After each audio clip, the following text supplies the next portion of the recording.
welcome back to another installment of the Neighborhood Kitchen. Well, as you can see, it's another jogging suit Sunday, and I got a busy week ahead of me. So tonight's meal is all about weekday meal prepping. You know, you work a full day, you come home, you're tired, you don't feel like cooking. What happens? You end up picking on shit you shouldn't be picking on. Or you start getting takeout or fast food and all that other nonsense. Now, I am not a fast food guy.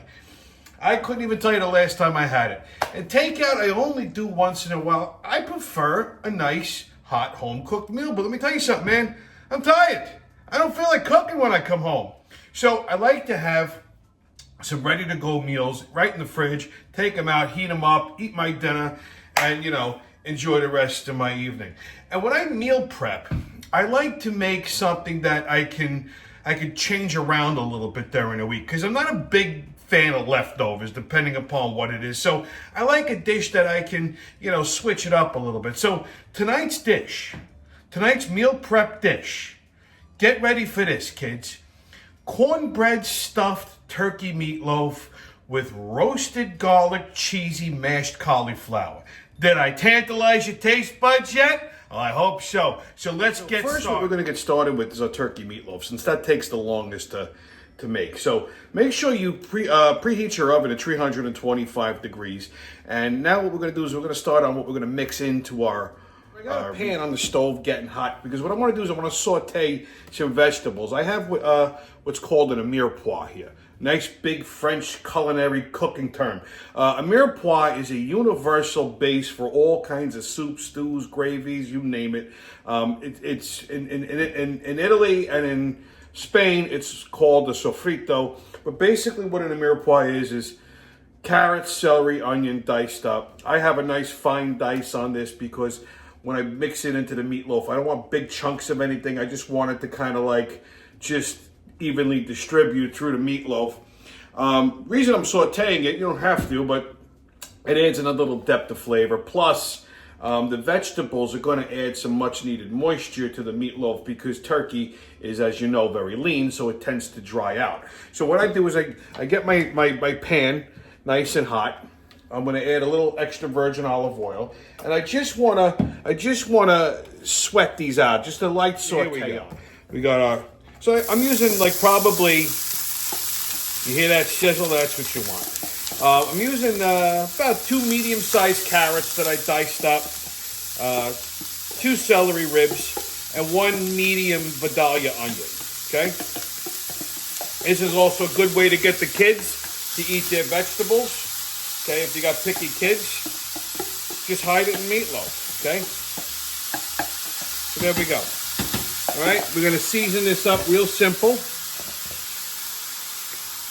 Just lower the heat a little bit. We don't want to burn it. All right. So we're going to season it, a little salt, nice generous pinch of salt, okay? Because we want to sweat this out a little bit.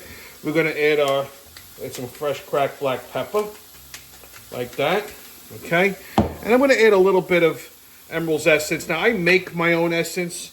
I just follow Emerald's recipe. It's just a little all-purpose seasoning, a little cayenne, little paprika, little garlic, little onion powder, salt, black pepper, okay? Just to give it some nice flavor, all right? So, it smells great already. Look at this. Okay, so we're just going to give this a nice little flip. Okay. I just want to let these sweat down, like I said. Okay. Just to release some of the liquid and just get all nice and caramely and happy. Okay. Once your mirepoix gets nice and translucent like this, I'm going to stir in 1 clove of smashed garlic. Okay. I don't want it too garlicky, just a little bit, just to kind of, you know, let you know something's there. Because I want to stick with that little, like, Thanksgiving vibe. I don't really want it to taste like a meatball. All right? But just fold your garlic in and just let it saute for another, like, minute or two until that garlic starts getting fragrant.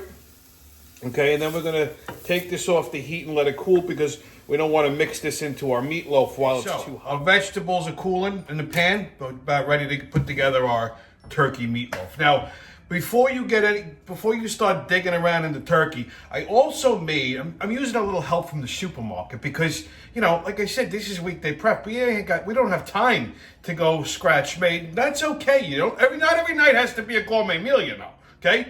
Don't always have to be fancy. So I borrowed a little help from the supermarket. I got a little stovetop cornbread stuffing going that I made. That you want to make it ahead of time, let it cool.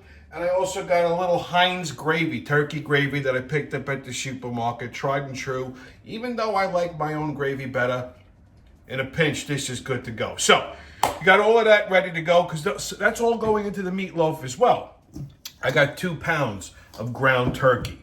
Now we're gonna make this turkey get extra exciting. Turkey's pretty much plain. It's nothing exciting. You gotta wake this up a little bit. So first I'm gonna start with some seasoning. I'm gonna use some of this Emeril's turkey rub. I use this on my turkeys when I make Thanksgiving turkeys, and I really like it. It's a easy blend. Again, if you can't find it online or you can't find it in the store, you can make it. It's ground coriander, garlic powder, onion powder, little paprika, rosemary, thyme, marjoram, and a little bit of mace, and that's it. Okay, so we're gonna get a little bit of this here. Okay, like probably about, let's say a teaspoon of it. Okay, because we're also gonna rub the outside of the meatloaf with it. I'm gonna put a good little pinch of salt in here. Okay, so a little pinch of kosher salt, some black pepper. Okay. I'm going to put a little bit of Emeril's Original Essence. Like I said, I also had in the vegetables to kind of just repeat that. Nothing crazy. Again, just maybe a half a teaspoon. All right, that's it. Just to give it a little something. Now, a little extra virgin olive oil. Okay, we got to give this a little lubrication. We're going to also use some Worcestershire sauce. Okay, gives it a nice steaky flavor. Now, you could do this really with any kind of ground meat. You could use, you know, ground beef, pork, veal. This works really well with chicken, okay? I just like the ground turkey. Keeps it nice and lean. I'm going to add 2 eggs, all right? 2 little unborn chickens in here. All right, now, we're also going to add our vegetables, okay? Before we do that, I got a little bit of brown gravy, okay? So we're going to add some brown gravy, just a little bit, like a little scoop of gravy, okay? Just, you know, why not? All right? Now we add our veg. Okay, so all of this is going in there. All right. Look at how nice that came. All right. And then you got to de-bling, strap up, and mix this up. Okay? Oh! Before I forget, most important thing, I need a binder. So we're going to add about 2/3 of a cup, let's say 3/4 of a cup of seasoned breadcrumb. Okay, to hold this whole thing together. So we got,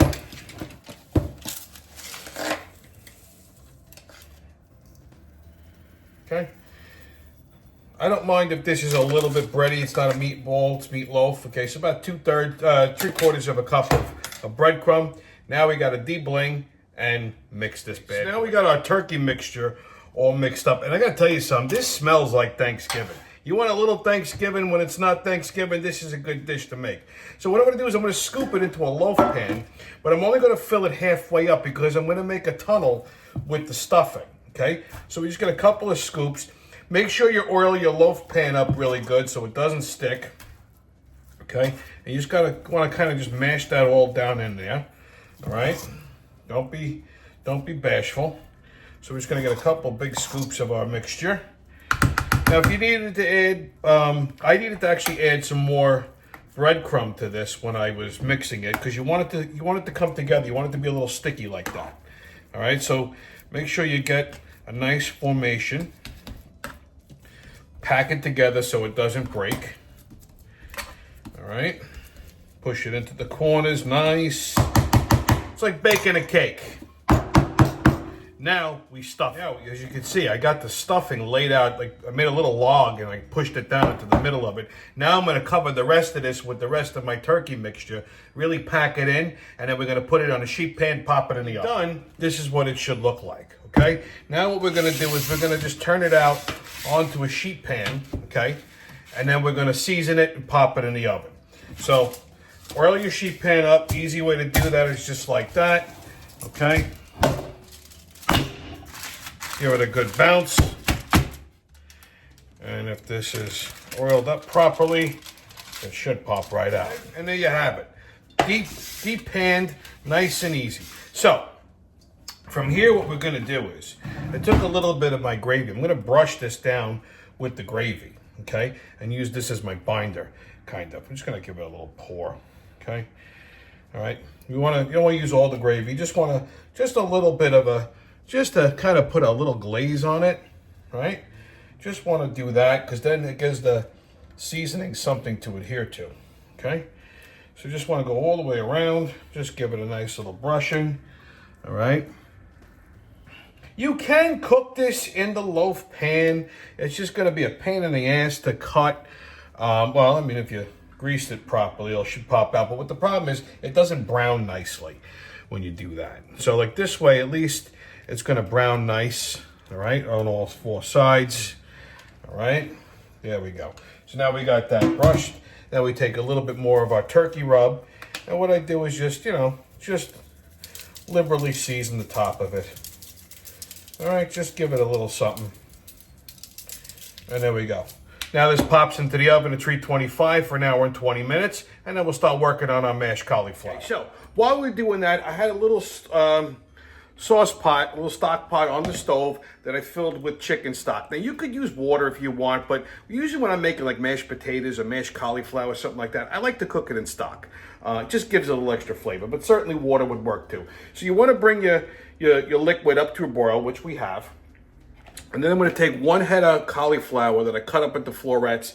I'm going to broil it in the stock until it's fork tender, and then we're going to mash it up. So our cauliflower has been simmering away. It's nice and fork tender. So now the next step is we're going to make the mash. So what you're going to do is you're going to transfer all of that. You're going to transfer the cauliflower into a food processor, and we're going to add some nice special ingredients to make this extra delicious. So now for our cheesy roasted garlic mashed cauliflower, we're going to add a couple of ingredients. We're going to start with about 2 tablespoons of melted butter. Okay, so just add that in. Now we're going to add some low-fat sour cream for some added richness.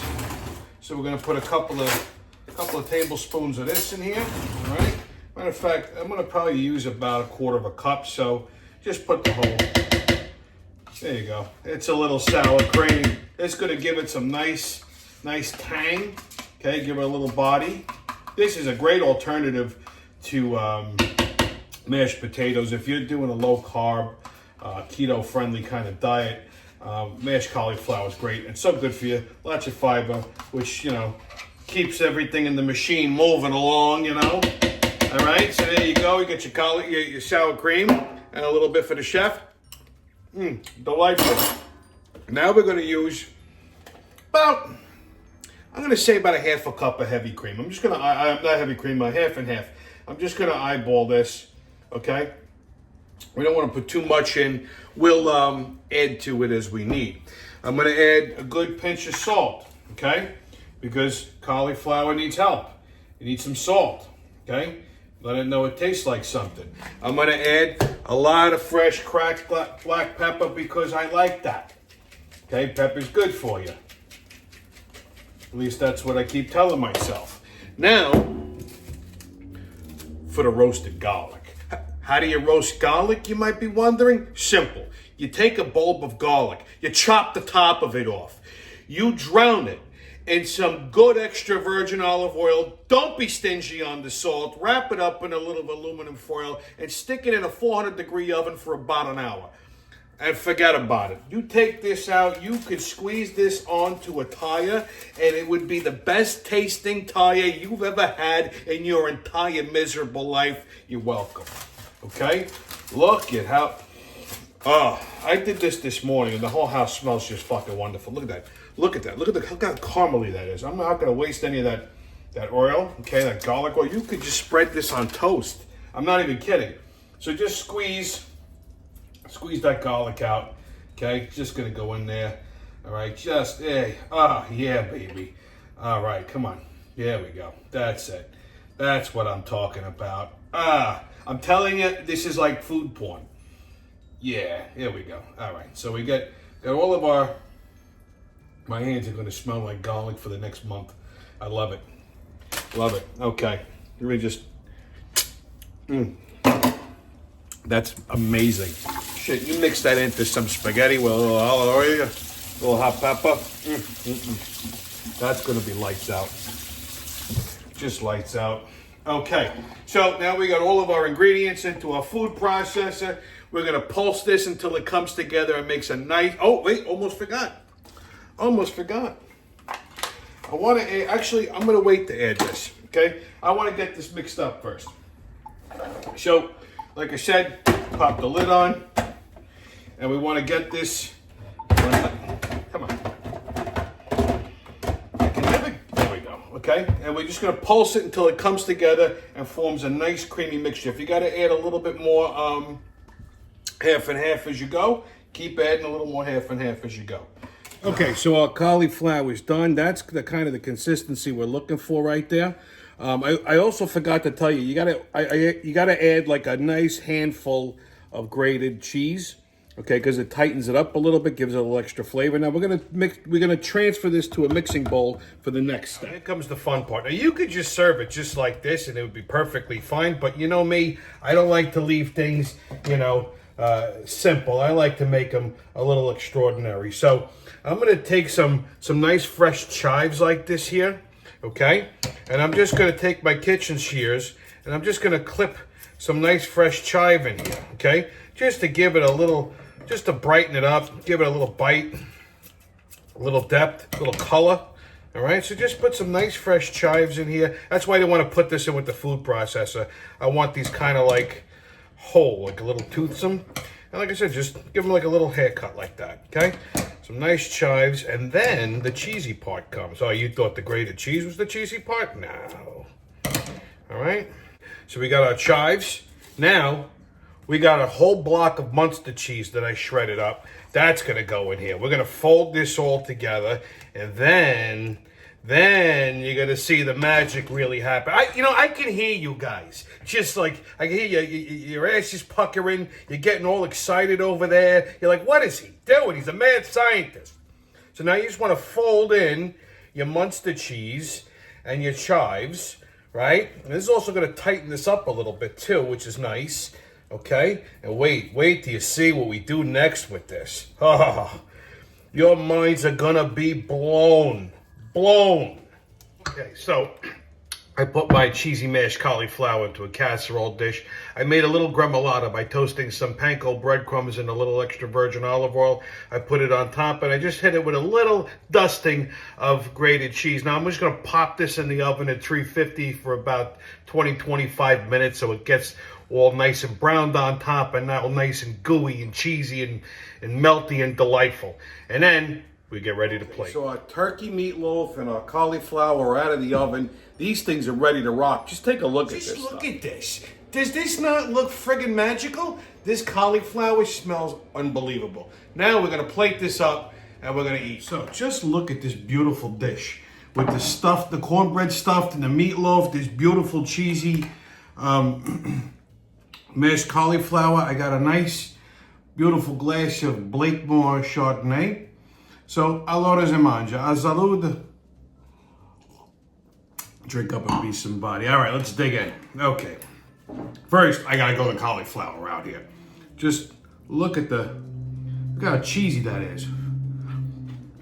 Oh. That is delightful. Little turkey meatloaf. Cornbread stuffing.